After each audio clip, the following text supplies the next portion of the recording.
नमस्कार साथियों, आप सभी का स्वागत है अपने YouTube चैनल रोजगार क्लासेस 124 में। साथियों, मैं आशा करता हूं कि आप सभी स्वस्थ होंगे और आपकी स्टडी भी बहुत ही अच्छी चल रही होगी। साथियों, जैसा कि आप सभी को पता है कि आरआरबी, एनटीपीसी और ग्रुप डी के जो एग्जाम हैं वो नज़दीक आने वाले हैं। उसी को देखते हुए हमने करंट अफेयर्स की एक सीरीज स्टार्ट की है, जिसमें हम करंट अफेयर्स के जो मोस्ट एक्सपेक्टेड क्वेश्चन हैं उन्हें देखते हैं और उनसे रिलेटेड जो एग्जाम में क्वेश्चन बन सकते हैं उन्हें भी देखते हैं। और साथियों, जिन क्वेश्चनों से स्टैटिक पोर्शन है उसको भी साथ साथ में एक्सप्लेनेशन करते हैं। और साथियों, आपने यदि पार्ट 6 तक वीडियो नहीं देखे हैं तो इस वीडियो को देखने के बाद आप उन्हें भी देख लीजिएगा, क्योंकि साथियों मैं यकीन दिलाता हूं कि इस सीरीज से आपको एग्जाम में बहुत ही हेल्प मिलेगी। तो साथियों, यदि वीडियो आपको अच्छा लगे तो प्लीज़ लाइक, शेयर और सब्सक्राइब करना ना भूलिए। और साथियों, प्लीज़ वीडियो को अंत तक जरूर देखें। आपको यकीन हो जाएगा कि इस वीडियो के माध्यम से यानी इस सीरीज के माध्यम से आपको कंटेंट किस प्रकार का मिल रहा है। तो साथियों, देर ना करते हुए वीडियो स्टार्ट करते हैं। साथियों, पहला क्वेश्चन है कि गुड गवर्नेंस प्रैक्टिसेस 2025 पर राष्ट्रीय सम्मेलन कहाँ आयोजित किया गया है। तो गुड गवर्नेंस प्रैक्टिसेस पे 2025 पे जो राष्ट्रीय सम्मेलन आयोजित किया गया है वो कहाँ किया गया था? वो किया गया था भुवनेश्वर, उड़ीसा में। तो इसका सही आंसर है ऑप्शन ए, भुवनेश्वर, उड़ीसा। चलिए इससे रिलेटेड कुछ फैक्ट देख लेते हैं।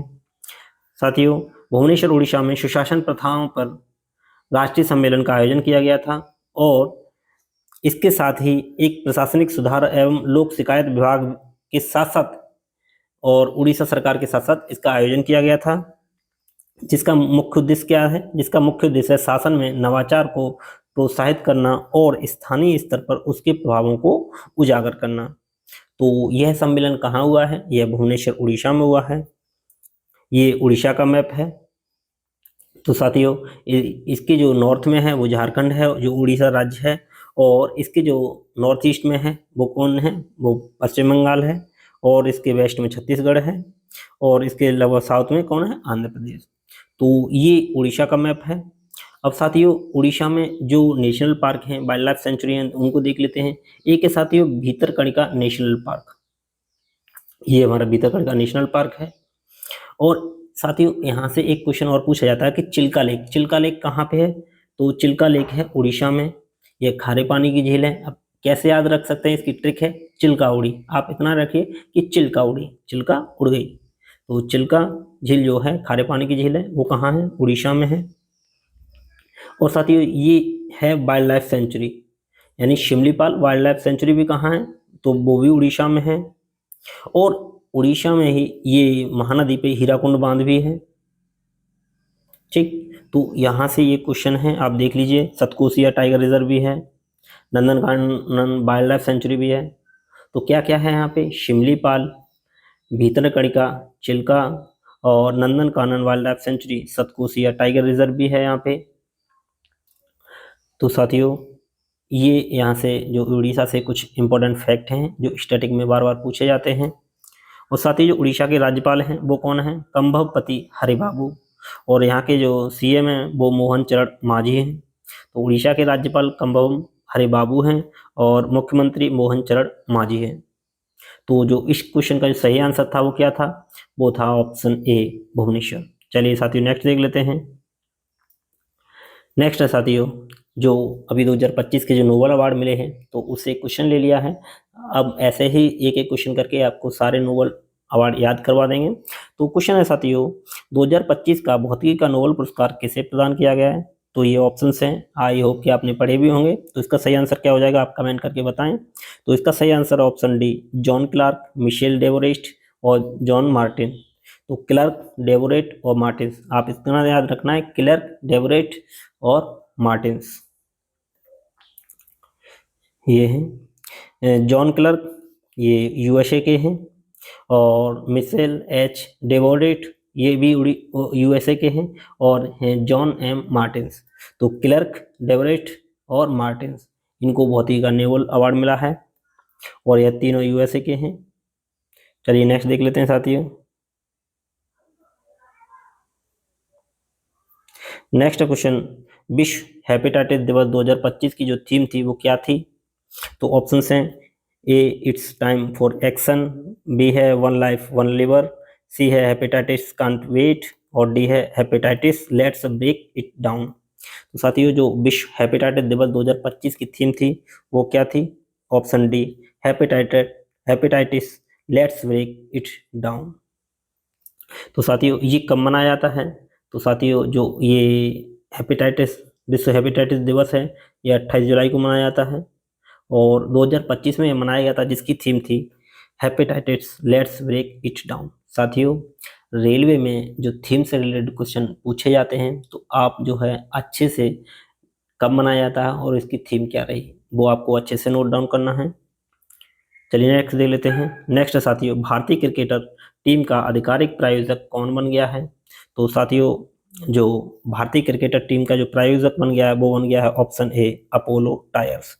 अपोलो टायर्स ने साथियों 579 करोड़ के साथ भारतीय क्रिकेटर टीम का प्रायोजक होने का हिस्सा बन गया है और यह साथियों कब तक रहेगा? यह रहेगा 2028 तक।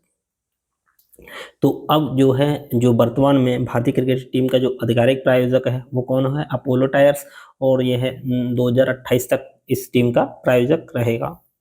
तो इसका सही आंसर है ऑप्शन ए अपोलो टायर्स। चलिए साथियों नेक्स्ट देख लेते हैं। नेक्स्ट साथियों भारत ने किस मिसाइल का रेल आधारित लॉन्चर सफलतापूर्वक परीक्षण किया है? तो ये साथियों इंपॉर्टेंट है कि भारत ने किस मिसाइल को रेल आधारित लॉन्चर से सफलतापूर्वक परीक्षण किया है? तो ये किया है साथियों ऑप्शन ए अग्नि प्राइम। हाल ही में भारत ने अग्नि प्राइम मिसाइल का जो परीक्षण किया है वो रेल आधारित लॉन्चर से लॉन्च किया है। अग्नि प्राइम का जो परीक्षण किया है और साथियों इसकी जो मारक क्षमता है वो कितनी है? 2000 किलोमीटर। और जो अग्नि मिसाइल है ये सतह से सतह में मार करती है, यह भी क्वेश्चन पूछा जाता है। सतह से सतह, चाहे अग्नि हो या पृथ्वी हो, ये दोनों जो है सतह से सतह मार करती हैं और अग्नि प्राइम की जो मारक क्षमता है वो 2000 किलोमीटर है। और हाल ही में जो भारत ने ये जो मिसाइल का जो रेल आधारित लॉन्चर से सफलतापूर्वक परीक्षण किया है वो है अग्नि प्राइम। ठीक है साथियों, और साथियों इस तरह का भारत में पहली बार परीक्षण है तो ये भी इंपॉर्टेंट हो जाता है, यानी पहली बार रेल आधारित लॉन्चर से इस मिसाइल का परीक्षण किया है। तो कौन है? अग्नि प्राइम। चलिए नेक्स्ट देख लेते हैं साथियों।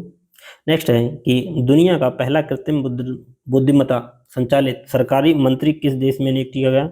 ये भी साथियों आप इसको 5 स्टार लगा लीजिए, ये मोस्ट इंपॉर्टेंट है क्वेश्चन कि दुनिया का पहला कृत्रिम बुद्धिमत्ता संचालित सरकारी मंत्री किस देश में नियुक्त किया गया।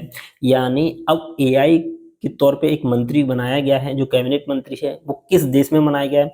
तो साथियों वो बनाया गया है अल्बानिया, यानी इसका सही आंसर है ऑप्शन डी अल्बानिया। और उस मंत्री का नाम क्या है ये भी पूछ लेते हैं। तो नाम है साथियों डिएला।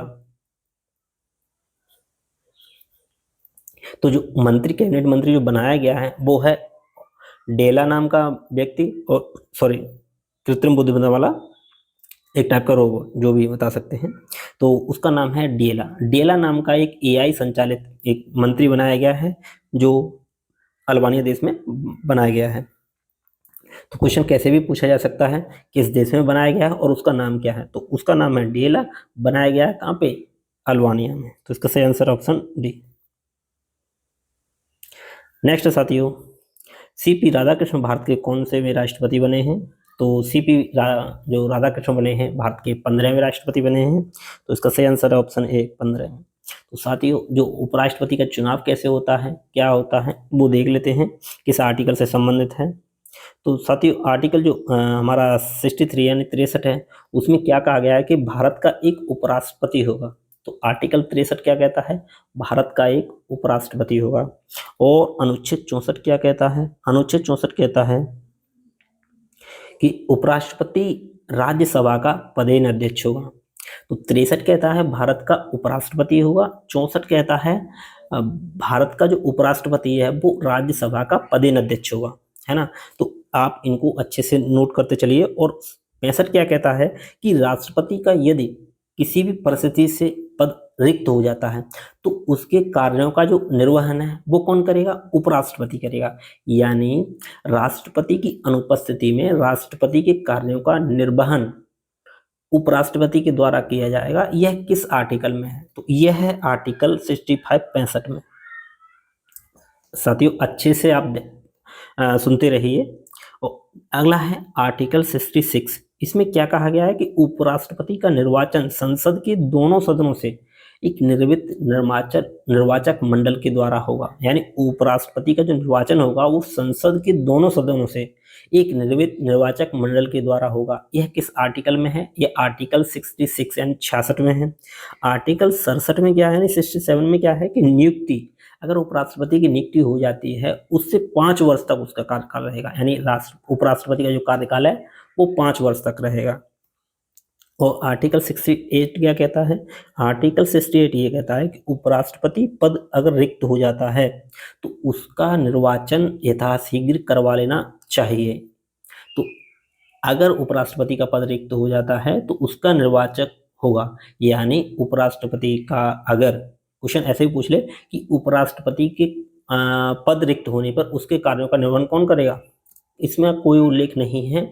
हालांकि उसका अगर पद रिक्त हो जाता है तो उसके तुरंत बाद, यानी कोशिश ये होनी चाहिए कि जितनी जल्दी हो सके उसका जो निर्वाचन है वो कर लिया जाना चाहिए। यानी नए उपराष्ट्रपति का निर्वाचन कर लिया जाना चाहिए।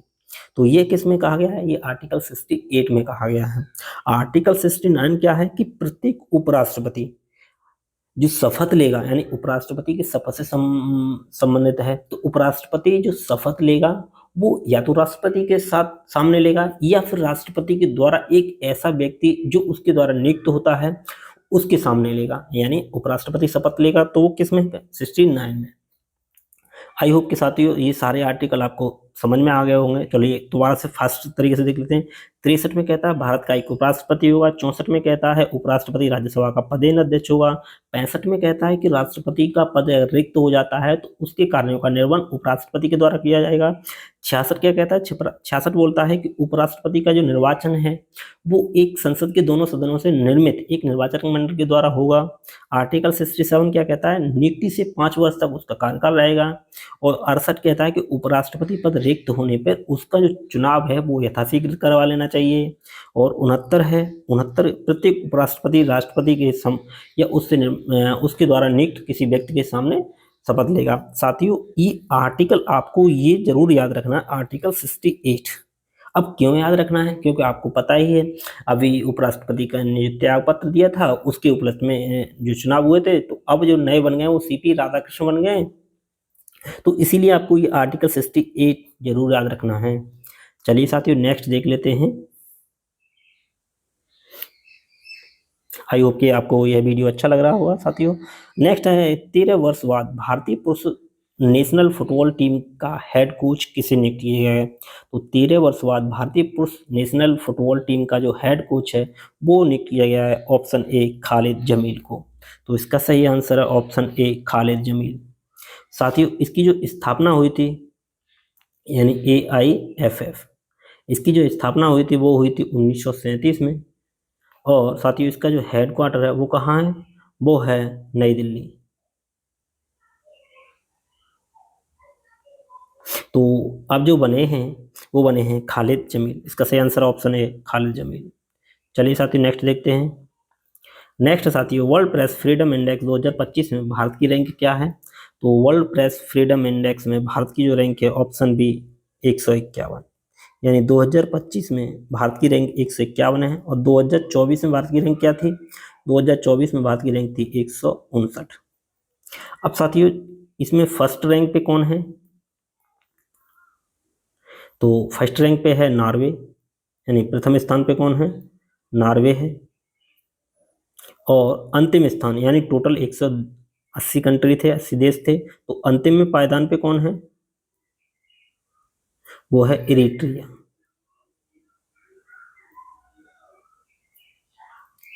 तो वर्ल्ड प्रेस फ्रीडम इंडेक्स में भारत की रैंक क्या है? 151वीं। 2024 में भारत की रैंक थी 159वीं। पहले स्थान पे है नॉर्वे, अंतिम स्थान पे है इरिट्रिया। टोटल 180 देश थे, है ना। तो वर्ल्ड प्रेस फ्रीडम इंडेक्स से इतने क्वेश्चन आ सकते हैं, इनको देख लिए हैं। चलिए नेक्स्ट देख लेते हैं। अब साथियों ये भी इम्पोर्टेंट है कि विश्व डाउन सिंड्रोम दिवस कब मनाया जाता है? तो विश्व डाउन सिंड्रोम दिवस कब मनाया जाता है साथियों? तो वो मनाया जाता है 21 मार्च। ऑप्शन ए इसका सही आंसर है 21 मार्च। इसकी साथियों थीम क्या थी? जो विश्व डाउन सिंड्रोम है इसकी थीम थी देख लेते हैं 2025 में थीम। तो इम्प्रूव आवर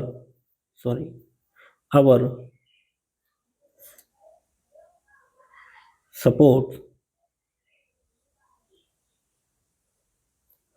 सिंड्रोम।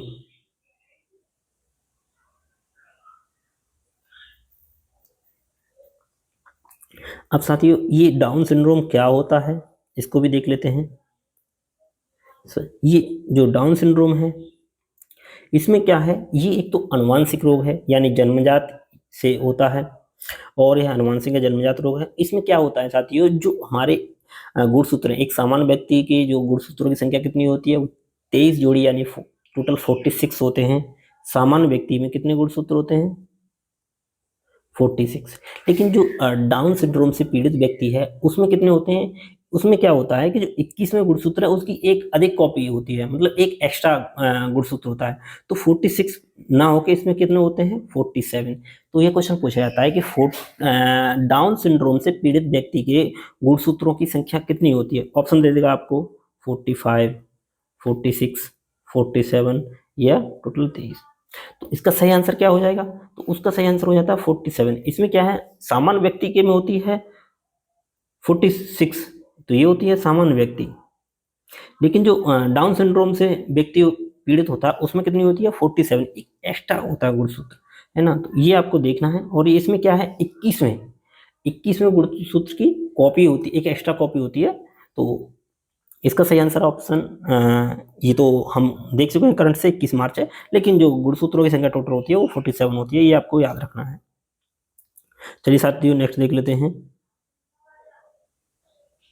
नेक्स्ट है कि अंतर्राष्ट्रीय जल पुरस्कार से सम्मानित होने वाले पहले भारतीय कौन बन गए हैं। तो साथियों इंपॉर्टेंट है कि अंतर्राष्ट्रीय जल पुरस्कार से सम्मानित होने वाले पहले भारतीय बन गए हैं डॉक्टर हिमांशु कुलकर्णी। तो इसका सही आंसर है option A, doctor Himanshu Kulkarni. साथियों यह वीडियो यहीं समाप्त होता है। यदि वीडियो आपको अच्छा लगा हो तो प्लीज़ लाइक, शेयर और सब्सक्राइब करना ना भूलिएगा साथियों। और इस सीरीज़ को आप कंटिन्यूस देखते रहिए। हालांकि यह वीडियो थोड़ा लेट अपलोड हो रहा है तो उसके लिए क्षमा चाहते हैं साथियों, और आगे भी वीडियो आते रहेंगे। तो साथियों यह वीडियो यहीं समाप्त होता है। Thanks for watching.